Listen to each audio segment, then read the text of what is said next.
as you protect the work, but then once planted, you watch and you wait for harvest time. It takes time to plant seeds, to properly care for them, and for them to produce what you intended, which is fruit. It can be that way with spiritual seed, but how many know and are grateful that God can do in a moment what it would take man many months with seeds naturally? God can take a seed that's planted and immediately grow it into a time of harvest. Of all the things that we see in our culture today, of all the events that we see unfolding, of all the things that people have drawn attention to and are looking at as signs of this or that, to me, when I see things going on like what's happening in our culture today and happening around the world, not just in our society and in our nation, what it says to me, when I see, I'm strange, when I see all this chaos and all this anxiety, for me, I see harvest time. I see a time where people are ready to understand that the world we live in doesn't provide answers to the issues that they deal with on an everyday basis. That the culture that we tend to embrace so much doesn't have a clue of how to really live this life, a life that was meant to live or be lived in the grace and power of Almighty God. When I see this going on, I'm thinking it's harvest time. John chapter 4, it might seem like an odd passage to read on this theme, but hang with me, and it's a long passage, so it's a story I'm sure you're all familiar with. John chapter 4, I'll begin reading in verse number 5. So he came to a city of Samaria, which is called Sychar, near the plot of ground that Jacob gave to his son Joseph. Now Jacob's well was there. Jesus, therefore, being wearied from his journey, sat thus by the well. It was about the 6th hour, around noon. A woman of Samaria came to draw water. Jesus said to her, "Give me drink." For his disciples had gone away into the city to buy food. Then the woman of Samaria said to him, "How is it that you, being a Jew, ask a drink from me, a Samaritan woman?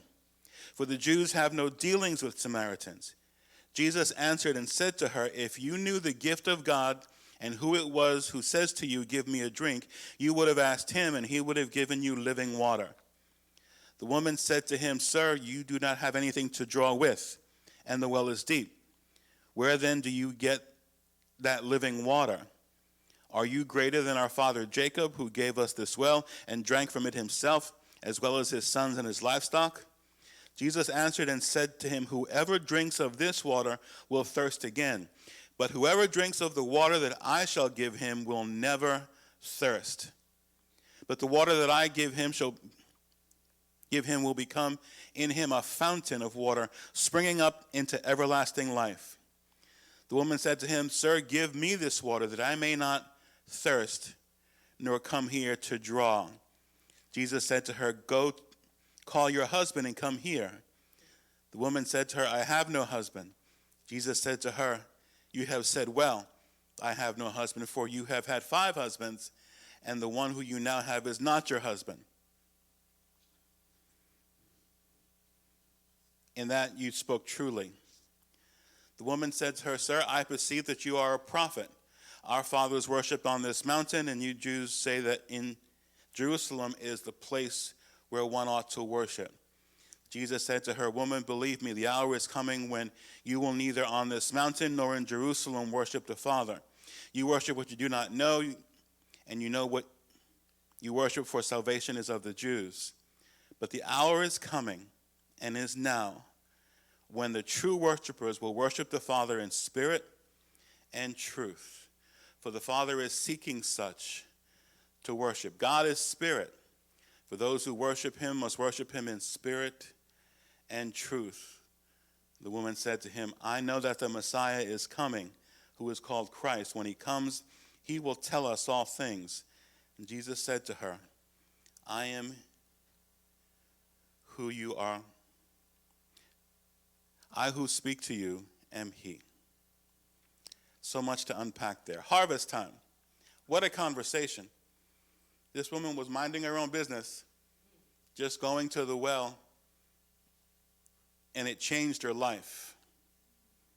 So many themes, so many things happen, but we see what a simple word from the Lord can produce. The first thing that we need to notice is that Jesus came to break down barriers. I want to make a distinction here. He was not just crossing barriers physically. Jesus was not just there in body, he was completely there. His heart and his mind were also there. As the woman actually comment, historically the Jews had nothing to do with the Samaritans. Why, you might ask? 750 years earlier, Assyria had invaded the northern part of Israel and expelled many, but many did not leave.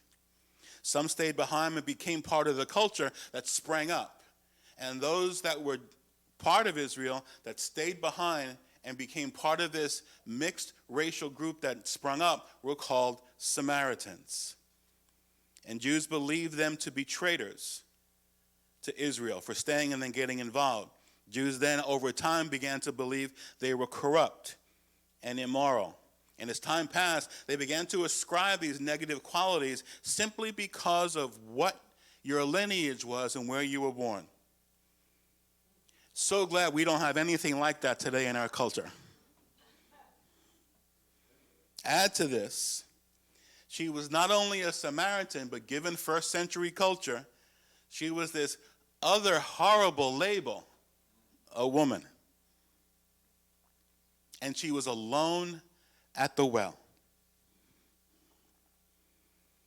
So since our goal is to be like Jesus, part of what we need to be about is breaking down and going across barriers, whether they be racial ones, cultural ones, gender ones, financial ones, nationality ones.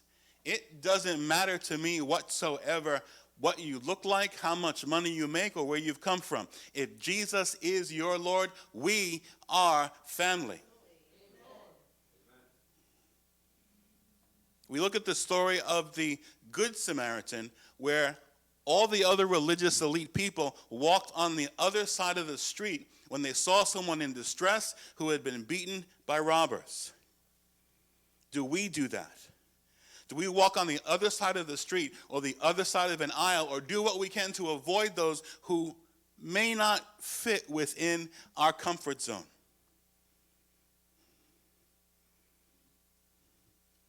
Do we let people know just by our actions that we really aren't welcoming them into a space?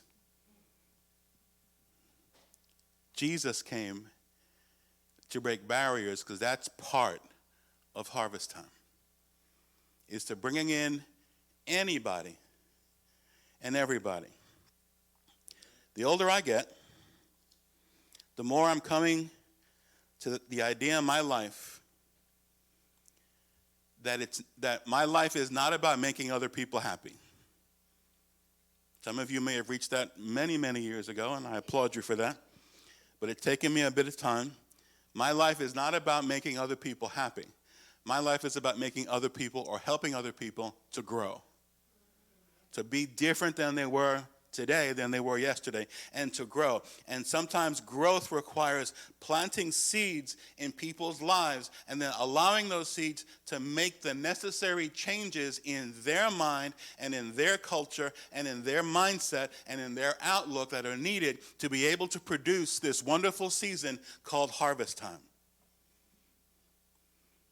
Jesus talked to her because he saw something. Are we willing to take the time to look across these barriers and see something? He saw what is so evident in our culture today, in that she was a woman who was living an existence without hope. To me, the number one issue in our world is not economics, it's not violence, it's hope. or hopelessness. So much fear, so much anxiety, so much anger, so much hurt, so much pain,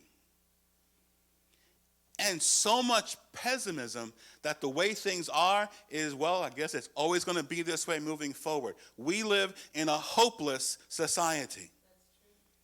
So many believe that things are awful and that there's nothing we can do about it, nothing constructive. People will never come together, let alone those people we elect and send to the nation's capital. It's just not going to happen. So much hopelessness. But church, that's where we come in, because we serve a God of all hope.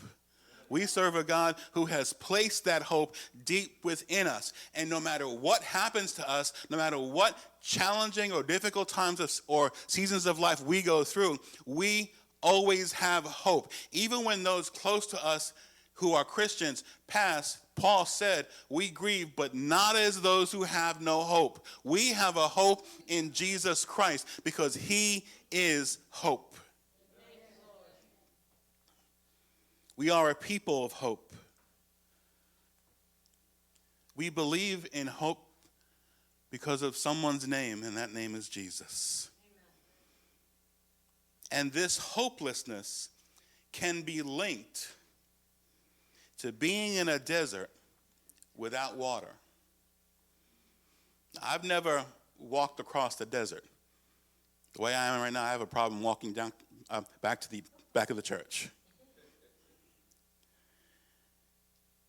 But I have been in parts of the world, like in parts of Africa, where it just seems everywhere, even some of the villages and cities, have temperatures and heat that makes it seem like a desert. And the greatest commodity there is not money. It's not even food. It's water. Jesus wants to give to everyone living water. He wants to address that anxiety. He wants to address that fear. He wants to address the anger and hurt, which usually comes from the anxiety and fear. People in this day are dying of thirst. The people we see all around us who aren't able to grasp the reality and the joy and the hope that is in Jesus Christ are dying of thirst. They try to quench that thirst with so many other things. Trying to quench your thirst with a bucket of sand is not going to make you less thirsty. Because when you're hot and thirsty, you need water. And when it comes to that thirst that is longing deep within your soul, it needs living water. The world tries everything to satisfy this thirst. It'll try anything and everything. It always amazed me when I would watch on different sports programs. They would do different biographies of different stars or players who had done great things.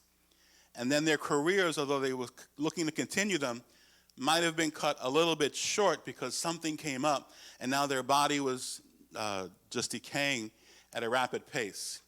And their entire career, they were known for being sensible and reasonable and good citizens and public citizens.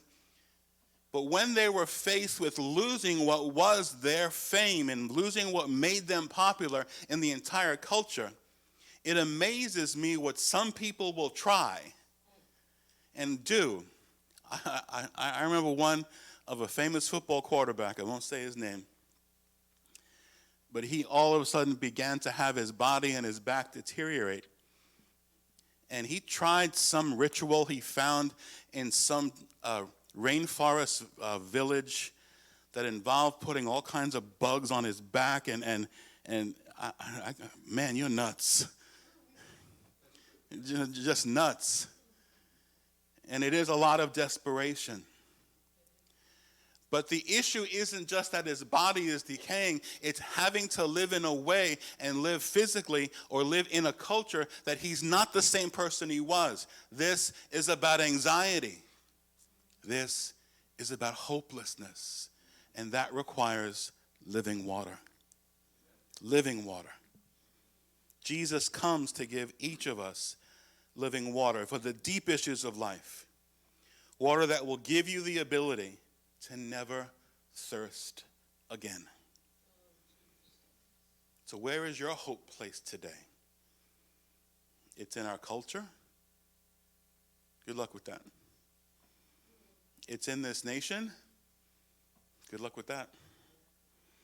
So many Christians that I talk to, and some of the conversations we've been having on Thursday nights with the men as we go through this video series on prophecy, we believe that these are the last days, and truly the signs are everywhere. So many Christians talk about then the problems in our country, the lawlessness, the immorality, calling right wrong and wrong right. And they're correct. Our nation is going in the wrong direction. And for those who remember when it was different, it hurts and it saddens us. They say they've never seen times like this. And they're right. I've never seen a time in this nation like the one we're living in today. But wait a minute, we believe these are the last days. So I asked the question Thursday night, what did you think the last days were going to look like? Did you think they would happen in the entire rest of the world, but somehow this nation would be spared? And I had to pose the question, and I'm not saying we shouldn't try to make things better, but if we truly think these are the last days, if we truly believe his return is imminent, that his rapture for the church is not that far away, then my primary concern is not that this nation gets better, is that we get out there and get into harvest time and bring the people in. Because the truth is, if these are the last days, I don't want to go back to the not last days. Because I'm of a mindset, even so, Lord, come quickly.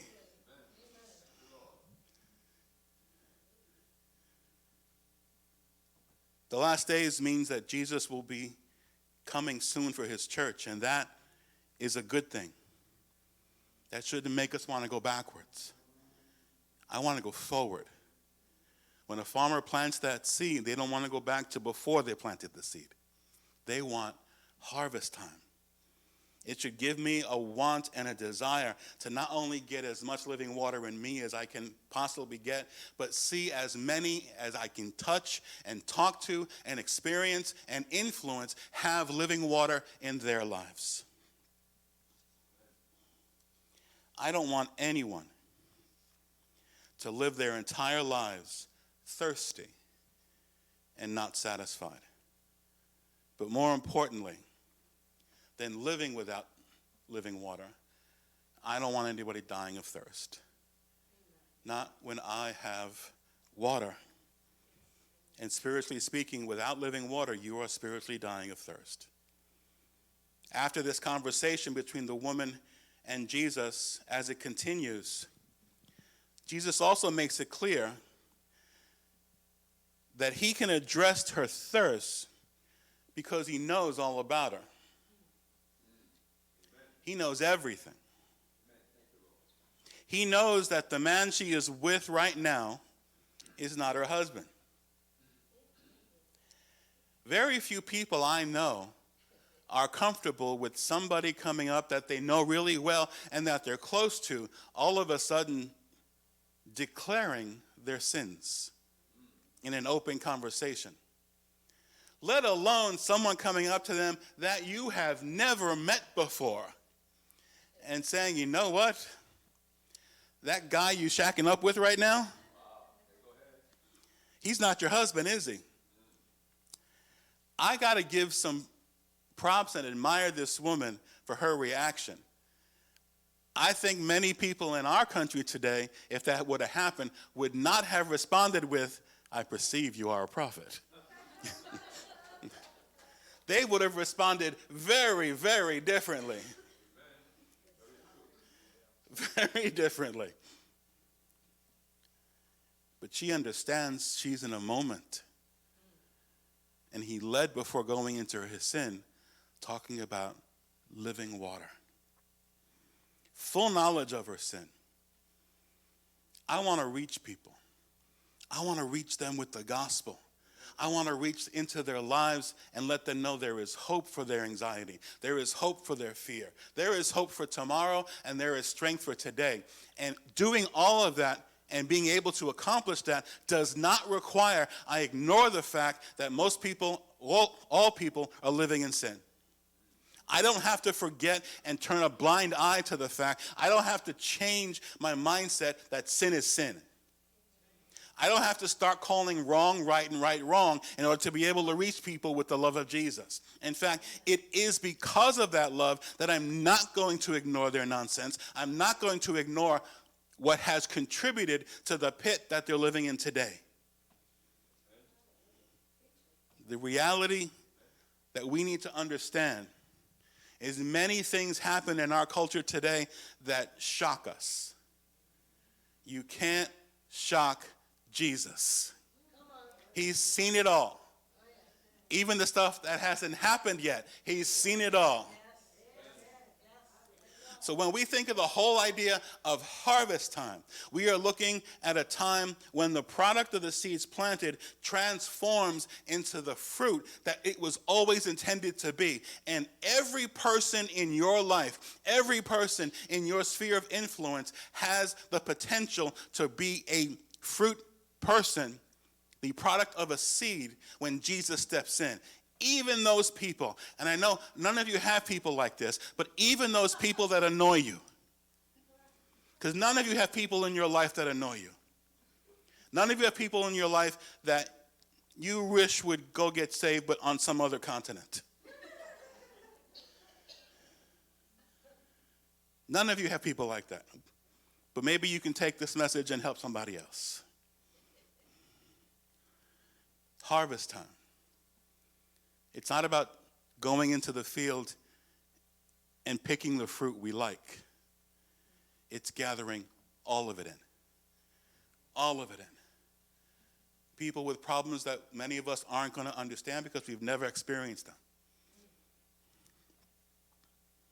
I've had those conversations with people who will look at me and we'll begin talking, and they'll ask me about the kind of upbringing I had in the life I've experienced and enjoyed. And they'll say, you've never experienced the things I've gone through, so you can't speak to me. You can't understand what it's like to have an addiction.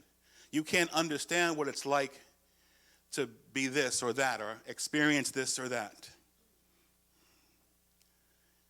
And I just look at them, usually with compassion. But I'll say, quite confidently, everybody knows pain. Everybody. Everybody has experienced something. And it's not that Jesus has the solution or the living water that's a separate type of water depending on the pain that you've experienced. It's not like he's got this living water shelf, and he's got the elite living water and the Evian living water and the bubble living water and the carbonated living water. He's got living water. It is a one-size-fits-all. I may not be able to speak to every issue of your life, but I know somebody who can. And the reality is, the majority of times when we push people away, and now I'm talking to the church, when we push people away because they haven't walked in the exact same shoes that we have, it's a cop-out. We're telling people that I've got to be as off as you. No. God has a plan for your life. That should excite you. It might frighten some, but God has a plan for your life. And his plan involves growth. Growing, not being what you are today. But I've been serving the Lord for many years. So what growing does the Lord have for me? Well, I'm of the mindset that if you're breathing, God's not done with you yet. So please raise your hand if you're breathing. You know how sad it is that not everybody raised their hand? If you're breathing, if your heart is beating, then you have growing to do. You have things to learn. You have places in your spiritual life that need to be different than the way they are today. And that's true of all of us. That's what growing is. The old saying is true. You can change without growing, but you can't grow without changing. Yet we get to a place where we're so set in our ways, I'm not interested in change right now, then you're not interested in growth. And growth and change involves planting. Planting seeds and then looking forward to harvest time. This was a harvest moment in this woman's life. And we know the rest of the story that's in the rest of the Gospel of John chapter 4. She was so excited for what Jesus had done to her, she went and blabbed about it. She told everybody. She went and told an entire community, and she told them, look, this guy told me everything I've done that was sinful and wrong with me. I got to give that community credit. If you told that to your friends, come see this person I've been talking to. He's going to tell you everything you've ever done wrong. Tell me how many would come along with you. I don't want to go meet that person. He's going to tell me in front of everybody all the things I've spent decades keeping from people. God has got a plan. And the plan involves harvest time. But for there to be a harvest, there has to be a planting and growing. This time, I believe, on God's prophetic calendar is harvest time. Do I believe the Lord can come back at any moment? Yeah, I do. Which is why the harvest needs to be taken in.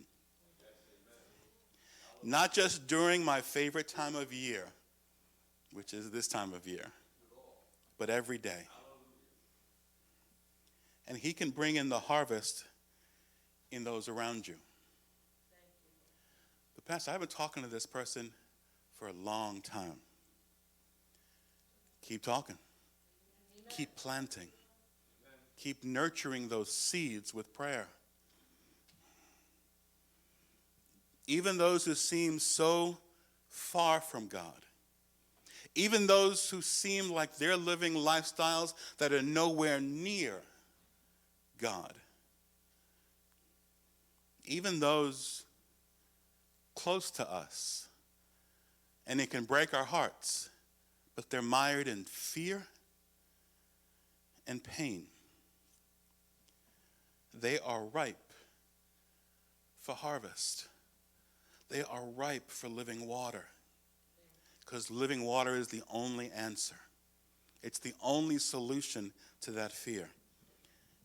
Living water will refresh their lives like it refreshed ours. This was an amazing conversation.